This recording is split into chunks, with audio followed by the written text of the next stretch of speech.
আজ কিন্তু রবিবার, আর রবিবার মানেই যে মাংস হতে হবে এরকম কিন্তু কোনো ধরাবাঁধা নিয়মই আমার শ্বশুরবাড়িতে নেই। তার মানে ওই হালকা পাতলা খাবারই কিন্তু আমাদের একটু বেশিই পছন্দ। তো সকালবেলা উঠে রোজগার যেটা আমার কাজ সেটা হচ্ছে, আমার ছোট্ট একটা ছাদ বাগান আছে, আর সেখানে গিয়ে সকালবেলা ব্রাশ করতে করতে গাছপালাদের সঙ্গে দেখা করাই কিন্তু আমার একটা অভ্যাসে পরিণত হয়ে গেছে। সকালবেলা গিয়েই দেখি ভীষণ বৃষ্টি হচ্ছিল, আর বৃষ্টির জল পেয়ে দেখো গাছপালাগুলো কেমন ঝলমল করে উঠেছে। গাছ ভর্তি কিন্তু ফুল রয়েছে, আর কিছু ফুল কিন্তু আমার শাশুড়ি মা অলরেডি তুলে সকালবেলা পুজো করে ফেলেছে। এবার নিচে গিয়ে ফ্রেশ হয়ে কিন্তু রান্নাঘরে যাওয়াটা আমার কাজ, আর অলরেডি কিছু রান্না হয়ে গেছে। আর এখানে আমি 4-5 পিসের মতো রুই মাছ নিয়েছিলাম, নিয়ে পাতলা আলু কাঁকরোল, আর মেইন যেটা ছিল সেটা হচ্ছে কাঁঠালের দানা দিয়ে পাতলা ঝোল করেছিলাম। আর আমার মতো এরকম কে কে কাঁঠালের দানা দিয়ে তরকারি বা কাঁঠালের ডাল খেয়েছো জানিও। রান্নাটা কিন্তু মোটামুটি হয়ে এসছে। আর এখানে আমরা দিয়ে মোরলা মাছ দিয়ে চচ্চড়ি করেছিলাম। বিয়ের পর থেকেই কিন্তু আমি দেখে আসছি প্রত্যেকটা খাবার মেনুর সাথে কিন্তু আমার শ্বশুরবাড়িতে টক দরকার, আর টক না হলে কিন্তু চলেই না।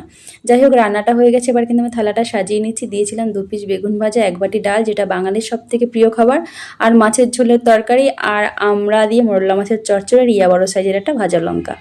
লঙ্কা খেতে আমার ভীষণ ভালো লাগে, তার মানে একটু ঝালটা বেশিই খাই। তাহলে এবার বলো, এরকম যদি একটা থালা তোমার সামনে এনে সাজিয়ে দেওয়া হয়, তাহলে কি তুমি মাংস খাওয়ার জন্য অপেক্ষা করবে? আমার মতো কে কে এরকম বাঙালি খাবার খেতে পছন্দ করো জানিও। আজ তবে এইটুকুই, দেখা হবে পরের ভিডিওতে।